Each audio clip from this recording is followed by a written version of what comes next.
पहले जो आता था 67 तक आप लोग को जानकारी होगा कि 38, 38, 38 का 3 प्रश्न हुआ करता था।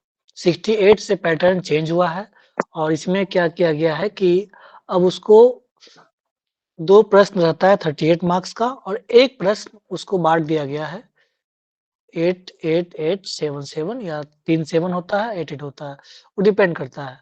तो लगभग वही हो गया 24 और 7 31, 7 38 तो ठीक है अब इसमें हम लोग को क्या है ना कि कुल मिला के 5 और 2 7, 7 प्रश्न लिखना है और ये प्रश्न कंपल्सरी है। जैसे आप देख सकते हैं, ये तो आप लोगों ने पढ़ा ही होगा, अगर तैयारी थोड़ा बहुत भी होगी, संथाल अपराइजिंग, चंपारण सत्याग्रह इसके लिए मात्र आपको 2 पेज मिलता है। पहले होता था कि 36 पेज दे दिया जाता था, 68 से है कि सारा कुछ उसमें प्रश्न भी होता है और प्रश्न के साथ ब्लैंक पेज भी होता है। उसी ब्लैंक पेज में आपको लिखना है, आप एक्स्ट्रा नहीं खर्च कर सकते, लेकिन इतना पर्याप्त होता है, जितना मार्क्स के अकॉर्डिंग उतना पर्याप्त होता है ब्लैंक पेज। तो सर जैसे कि छोटा वाला जो भी प्रश्न है 8 नंबर का, 7 नंबर का, इसमें 2 पेज होते हैं और जो बड़ा वाला होता है उसमें लगभग वही 8-9 पेज होते हैं। तो जैसे अब संथाल अपराइजिंग है, संथाल अपराइजिंग में इसमें किसका चर्चा होगा? भागलपुर और राजमहल की जो पहाड़ी थी वहाँ पे इसमें सिद्धू थे, कान्हू थे, चांद थे, भैरव थे। कब हुआ था ये? 1855-56 में। तो इसमें कैसे लिखेंगे? इसका पहले तरीका है, एक सिंपल सा हम लोग थोड़ा-सा शॉर्ट में बना लेंगे, फ्रेमिंग कर लेंगे। इसमें नोट्स यहाँ बन जाता है ना सर? हाँ, बन जाता है। नोट्स ले लेंगे, वो बन जाएगा। उसको हटा दें, वो साइड वाले पेज को हटा दें। हटा रहे हैं। जैसे कि मान लीजिए आपका है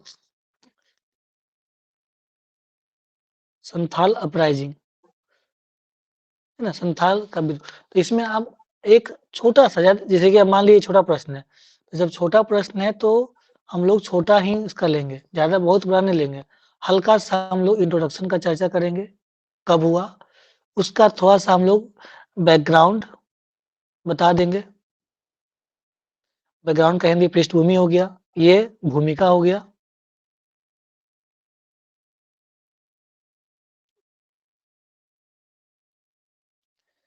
उसके अलावा फीचर्स या सिग्निफिकेंस मतलब विशेषताएँ।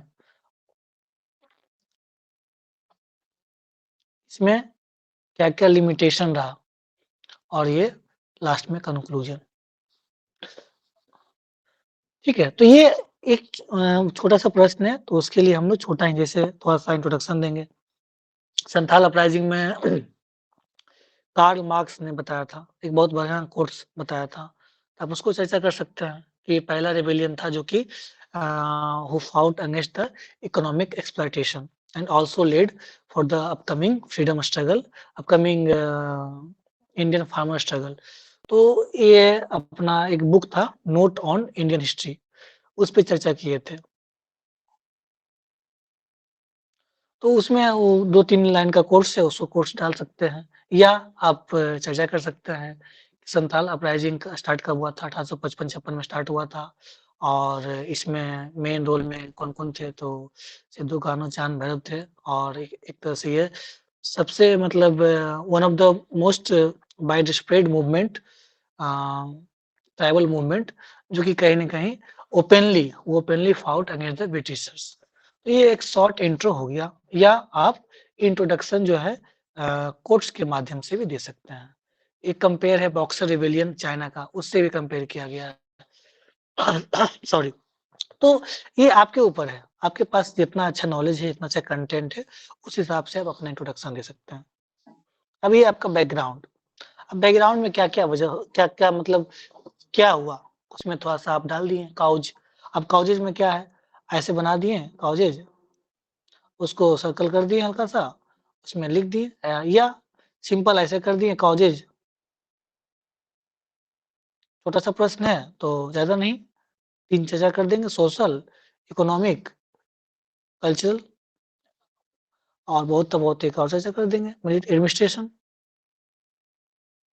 एल्गोरिथम बता दिए, क्या काउज हुआ, क्या फीचर्स हुआ, कैसे-कैसे लाया गया, फॉल्ट हुआ। उसमें लगभग 6000 पीपल को इकट्ठा किया, एक तरह से सारे लोगों को इकट्ठा करके उसका जो-जो इम्पोर्टेंट मशीनरी था, जो-जो इम्पोर्टेंट बिल्डिंग्स था, वहाँ पे अटैक किया। तो अब इसमें कॉज़ क्या-क्या था? इकोनॉमिक में क्या हुआ कि विदाउट मतलब एक हाई टैरिफ टैक्स था, जो वहाँ पे फैक्ट्री बना या रेल बिछा, तो उसमें बहुत ही लेस वेज, बहुत ही कम मज़दूरी पे वो लोग को खटाया गया। सोशल में क्या हुआ? एडवेंट ऑफ क्रिश्चियन मशीनरी, जो 1813 का चार्टर एक्ट था, उसके तहत एक तरह से पूरा इनका जो सिस्टम था, वो तहस-नहस कर दिया गया। ये इनके यहाँ एक मांझी सिस्टम चलता था, मांझी सिस्टम, वो सब तहस-नहस हो गया। जब से क्योंकि इसका एक अपना एक्ट के तहत सारा कुछ की नहीं अब सारा कुछ इसके तहत चलेगा, आपको टैक्स देना होगा, आप फॉरेस्ट जो प्रोड्यूस होता है, उसका आप यूज़ नहीं कर सकते हैं, उसके लिए आपको परमिशन लेना पड़ेगा। बहुत तरह का रिस्ट्रिक्शन लगाया गया। कल्चरल में भी वही, एडमिनिस्ट्रेशन में किसी तरह का सपोर्ट नहीं था। तो शॉर्ट में एक-एक लाइन में एक-एक स्टेटमेंट चर्चा कर दिए, क्या कॉज़ हुआ, उसके बाद फीचर्स, उसमें कैसे-कैसे, क्या-क्या स्टेप किया गया, कैसे विरोध किया, एक पैराग्राफ में बता दिए। उसी में साथ में आइडियोलॉजिकल लेवल पे भी, कल्चरल लेवल पे भी, एक ऑर्गनाइजेशन लेवल पे भी, शॉर्ट में हल्का बहुत ज़्यादा चर्चा नहीं करना है, लिमिटेशन में थोड़ा-सा चर्चा करके आगे बढ़ जाना है, कंक्लूजन में। तो ये आपका जैसे कि ये क्वेश्चन इसमें सिंपल सा था, इसमें बहुत ज़्यादा कॉम्प्लिकेशन नहीं था क्वेश्चन का। इसमें सीधे पूछा था